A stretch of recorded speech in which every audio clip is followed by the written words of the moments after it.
we came back somehow, some way, pretty depressing and upsetting, but I guess whatever, it happens, and that's life. Try this. You got that on camera. There we go. Okay, there. So he's going to Honey Tree Farm today, and he's going to go help them process their chickens. This has been an opportunity for him to go over there and be a part of what they're doing there, as far as working with pulling onions and whatever kind of work they have for him. Gain some hands-on experience, learn some valuable information like an apprenticeship, and hopefully replicate that with what we have going on our farm. This is just a part of what they have going on there, so we said absolutely go be a part of it. So Yep. here we go, Par. Yep. I love this setup. Yep. This is awesome.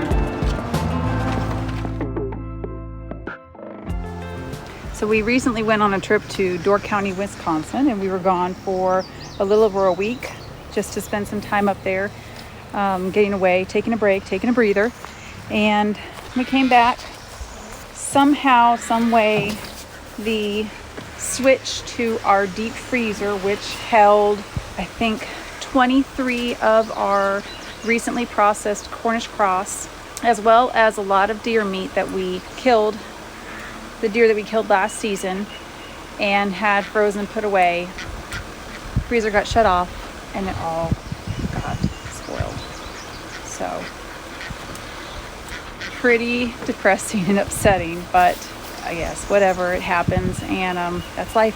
So I'm waiting for my husband to get home. He went to pick up my son, who went to help Casey and Tori with processing their chickens today, and so they should be back here pretty soon.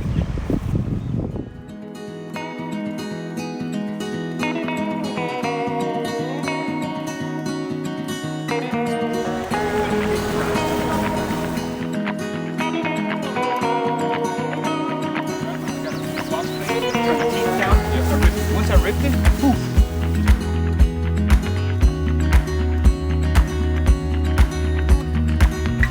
Our idea is to set up here, like Casey and Tori. You know, we want to get rid of all this, and then we got 4 pigs. They're going to get processed. Oh, nice. You mind if we? Yeah, go ahead. I was growing pigs at North Cornerdale, South Carolina. Hey guys. In 2 weeks, Hey, pig. they go away. Okay, nice. You know? You got your spot already with the butcher reserved. Y'all, cool. So yeah, so we want to turn this. What you see here is not what it's going to look like. That's what I'm trying to say. Yeah. Like No, I want it to look like. No, I this is the fun part. I mean, I don't live in the world of like completed projects. Everything, process and continually improving it, and it's a long journey, and you cannot start it off knowing what you're doing. I mean, if you're not changing your plan or you're not doing it right. Yeah, so it's you guys got some cool stuff going on. So they're coming tomorrow. So the goal is that they need to remove that material. This material will get pushed out of the way over here. So clear out and have a nice defined border. Once we get that nice defined border, we didn't know what to do. Yeah. We're stuck. Okay, so here's where you could do a pivot, and you're thinking, idea, instead of pushing to the edge, use this material to build. The word is hugelkultur. It's like German meaning mound culture, and it's essentially using carbon, so usually in that form material, stacking it, and you the machinery could stack, and you usually when you're stacking things or creating systems, that principle of working within contour, which is level, or plus or minus 2.5 to 3%. So if water is moving at greater than 3%, it erodes. So you stack this level, for example, in that space right there, and then it becomes a system as water lands here and it's trying to get in your creek and trying to erode. It's a check, it's a stop. That carbon, that tree material, as you line it up, it acts like a sponge. That water comes down, hits that carbon, and it can soak into that rotting carbon system. 2 years, you add material to it, you add topsoil, you add products, wood chips, things Manure, like yeah. you can be planting in it, you know, in 2 or 3 years. So it's like so you're not planting into this right here. Clay. You're dealing with like a 2 or 3 year old like compost type of reaction, dealing with like that carbon material. This situation, you could even create like little 60-foot, 80-foot little strips. So like from that trailer corner, you know, this level.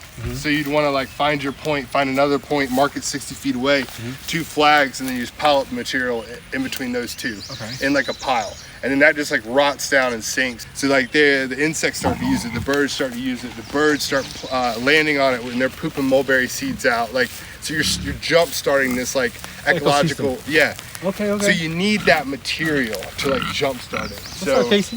Hey, We got man. Casey.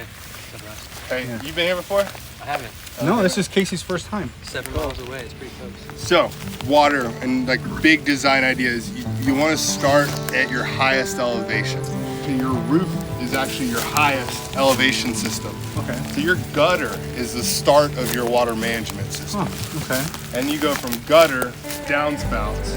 Your goal should be to take water in your high spots and make it travel as long as possible through your system. The longer the route is, the more capacity, the more water you have, the more you grow. The more carbon, the more trees you can grow, the more lettuce, the more nuts, the more fruits, the more water. And if it's passive, so if it's rainfall, then it's not something you're paying to pump or fixing a pump or buying piping or digging a trench for the pipe. Like gravity's gonna work no matter what. Most important is a passive system built into your landscape. You essentially need to take this water from this system that's draining off, and you want to drain it away. You don't want it at the foundation of your home.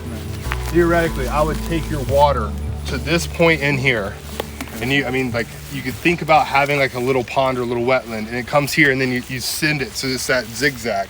So instead of the water coming out of that gutter and going 130 feet to the creek, Right. it comes now 100 feet here. Then it goes there, then it goes 200 feet that way. Then it drops down again, it goes 400 feet that way. So we've increased the surface area, the amount in the landscape for the water to be available. It's like terracing. Yeah, terracing. And more surface area you have, the more potential for life and for processes to occur. So like from here to the corner of your house is a contour line. And it's just the same thing as a gutter.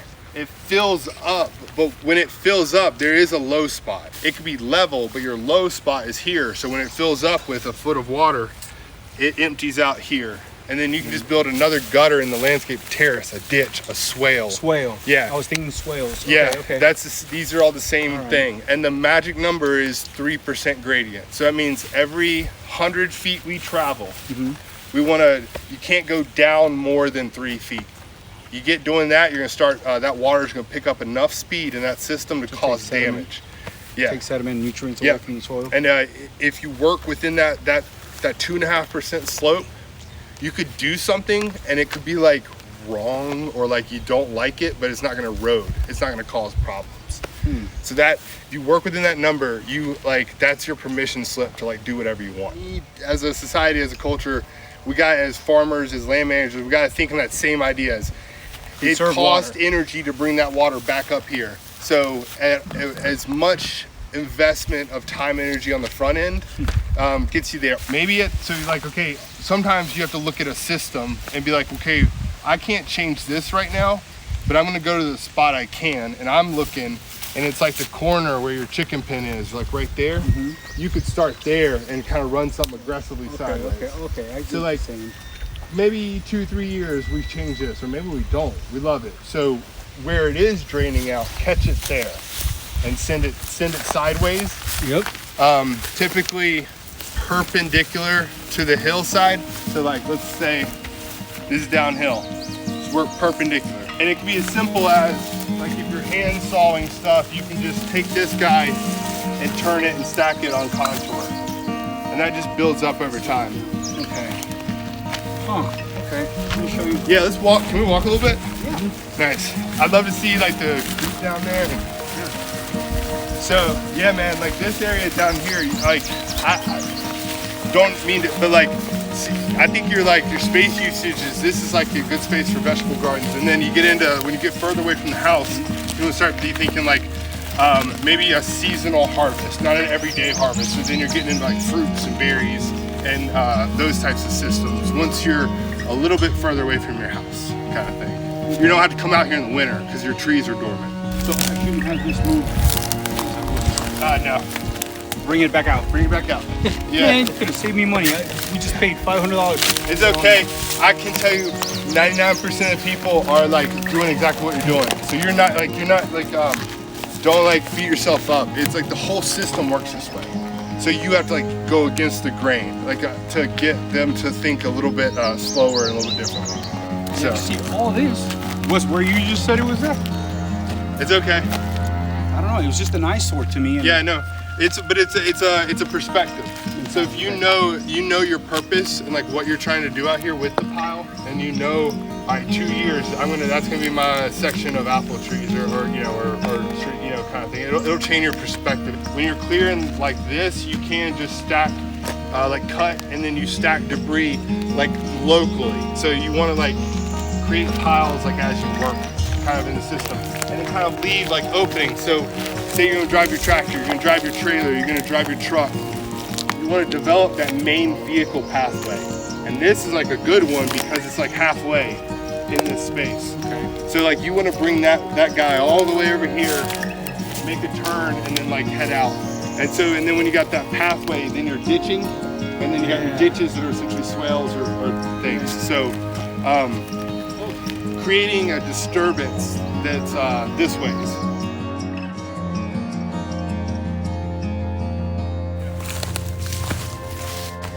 So the deer come from there, they bed there, and they come from there. They bed in those two spots. Yeah. Come here, you see the salt? I love this. And also like having a view, like this long view is cool. So you can build infrastructure this way, but when you do plant stuff or build stuff up, I would always leave this vista, this long vista to get your you like come out in the morning with your coffee. And you're like seeing all the way down, and you can just watch the deer, even if you're not ready to harvest one. So I like that idea, but don't let. But what that doesn't mean is you don't necessarily design your whole system to go this way. Design your system on contour, but visually when you're putting in elements. Let's say you're planting trees that are going to be 30, 40 feet tall. Remember this sight line and just skip those plantings too. But you should. Long-term vision-wise, you should imagine this space over here and this back edge being trees, bushes, things again. If you want it bushy. Yeah. If you try and stop that, you're really just working against Mother Nature. Right about here, I'd say, is your flood zone.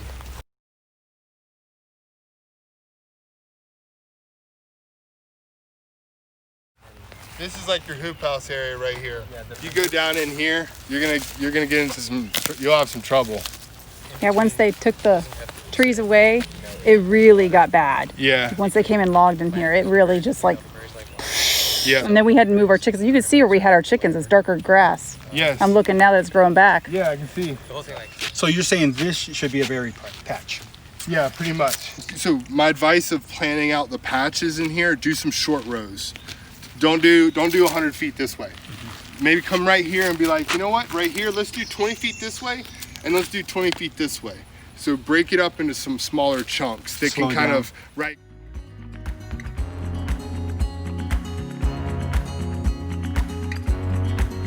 Basically, from the you see the post? Yep. And you want to send this water this way. That water, instead of draining straight to your creek, send it there. That then becomes an asset to passively water your market garden system.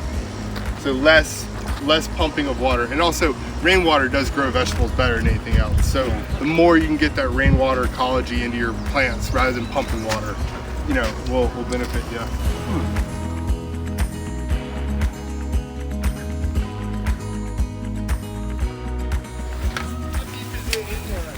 It's not that much deep. Probably 2 feet at the most in the middle. Oh my God, that's so cool though.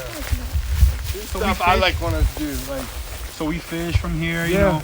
I mean, migratory birds come here. We bullfrog here. We got a little bullfrog. We Get frog gigging. Yeah, man. Yeah, frog gigging. Yeah. Okay, which way is the sunrise here? Yeah. Over there. We have southern exposure. So it goes that way and then. Yeah, it's like winter sun is like over there, Mm-hmm. and winter sun is the sun sets over there, coming up over there right now, Right. and setting over there. Yeah. What you got is this. It's really cool how you're built into the hillside there because you're catching that morning energy of heating up. When that sun crosses that property line with those trees, it transitions. When it gets hot, it switches to shade coming across, which then cools your whole system over there. Correct. That's how ours is set up. Yeah. The morning sun in the winter is like so key. I've not lost stuff because it will freeze overnight, but it will thaw really quick in the tunnels because the sunlight's there and it heats up faster. It's funny because the only reason I know anything about southern exposure is because I live in Florida. That's where you want your pool. And then, Start thinking like a vegetable. right. So I thought about it. Okay, if I'm a vegetable, right, I need year-round sun. Yeah. So that's the only reason people always tell me you should have made it, facing the creek. But I was thinking, and I pushed it all the way so that my front yard is really not a front yard, but I didn't care. Right. You I wanna production utilize- out of the back. Right. I want to maximize everything Yep. out of the back. So what's cool is you got your hoop house set up in that corridor we were talking about. Theoretically, that low area down in there where I was saying doing some brambles, you could even dig out a little bit of dirt and make it where the water collects. And so in the wintertime, that water would sit and create a reflecting surface. So when that morning winter sun comes up, you get the direct sunlight, but then you also get more rays because it hits that pond. And then because it's wintertime, the sun's at a low angle. Right, So right, that right. bounce goes low. It's like a skipping bullet. And so it skips and hits your hoop house. So you could strategically set up water in that low area to bounce more sunlight on that winter morning, which like doubles the heat up. It's like a mirror. Yeah, yeah.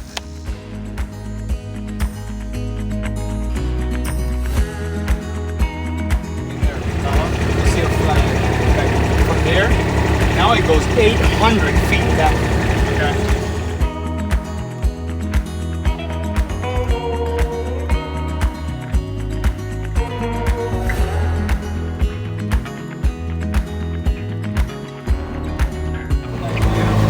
Wow.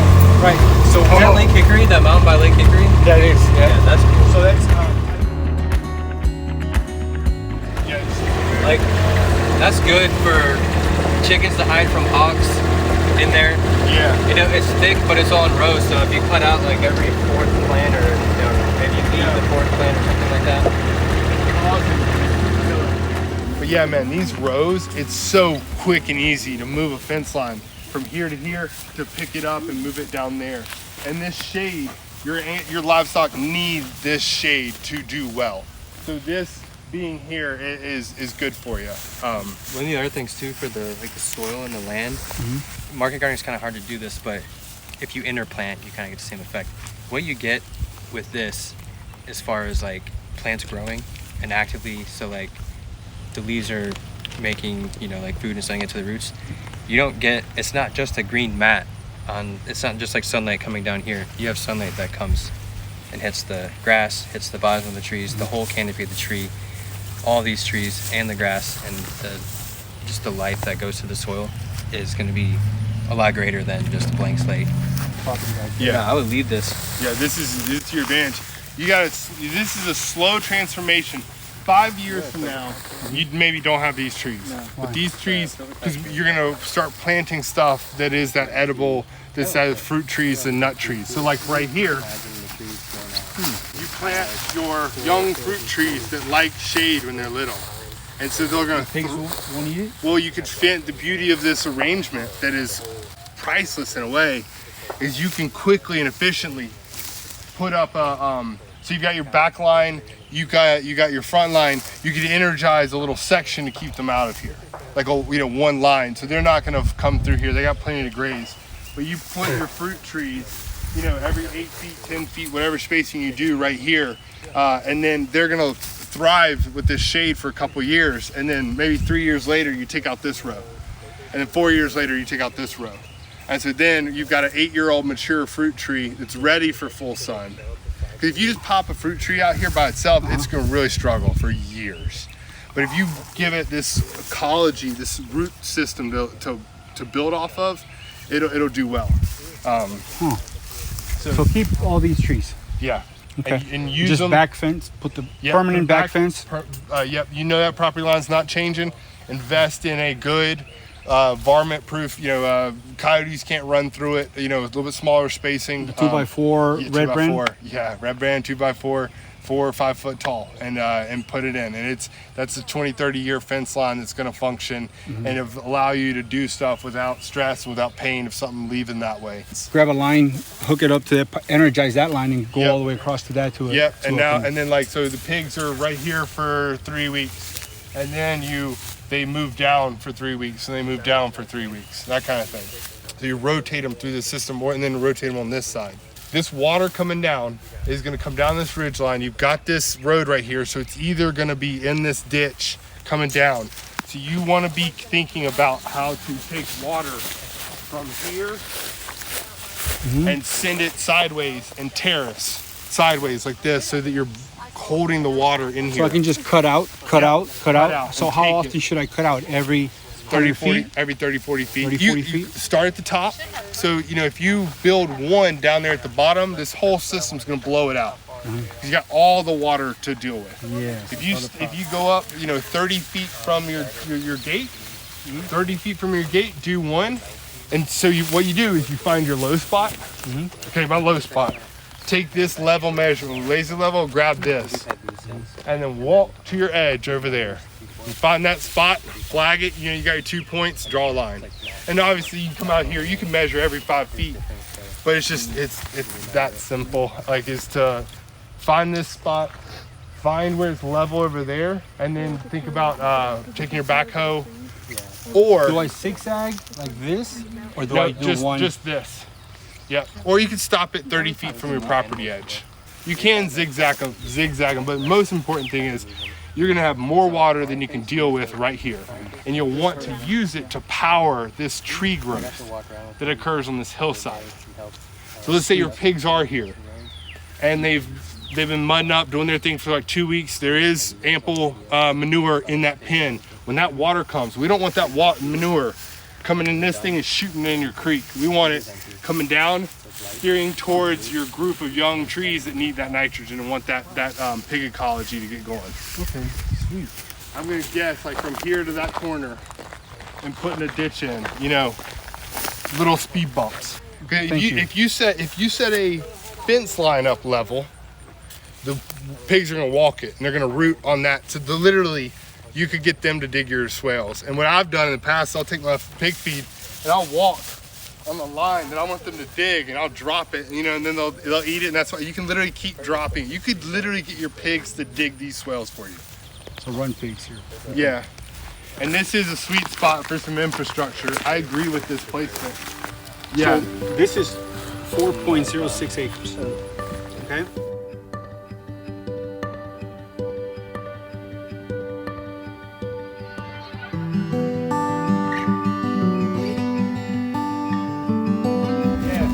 The biggest part of the process is observation. So y'all walk out here and it's hot right here. If I was an animal, would I want to be standing here without shade? When it rains, y'all should be walking out here. Obviously you want to be safe. Don't run out in a lightning storm.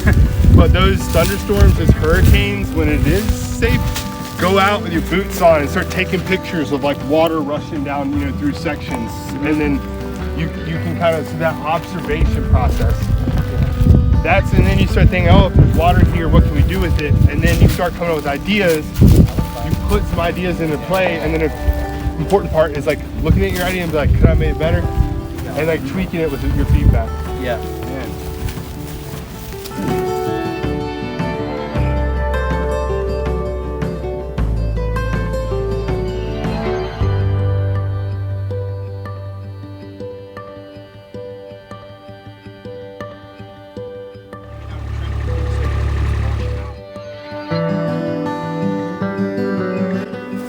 Give you a low spot. So this water coming off, Yeah. and the water which is landing here and coming off your gutters, I would go ahead and get it to this spot. And I'm a little more adventurous, a little more I'm okay with natural chaos. So I'd go pretty deep, and I'd treat it like a wetland. Yeah. Kinda, right here, frogs be jumping in it, elderberries growing, low spot. And then you're gonna want to put in little check dam riprap, multiple, lots of them. But I would drop this right here. I'd drop it 2 feet. You catch it? Yeah, when it comes down right here, you just have a volume. So like if it's 2 feet deep, 4 feet wide, you do the math. I mean, you can talk about storing like 30,000 gallons of water like right here before it even has to start flowing down the thing. So like incorporating so you got downspout here, water coming here, and you need to either, this water probably goes that way, but this water goes this way. So, I mean, from here over, thank you, to here, I mean, broad and shallow, and you know, you could even drop 8 feet and put a little pond in right here. So this is our little homestead, dude. I love it. Yeah, this is cool. Thanks for showing me And around. the kids are in it. That's what I like. It's not just like me, you know? Yeah, man. Yeah, it's a worthy endeavor. Yeah, I wish you all the success, and I have to get some contact information. We'll keep in touch.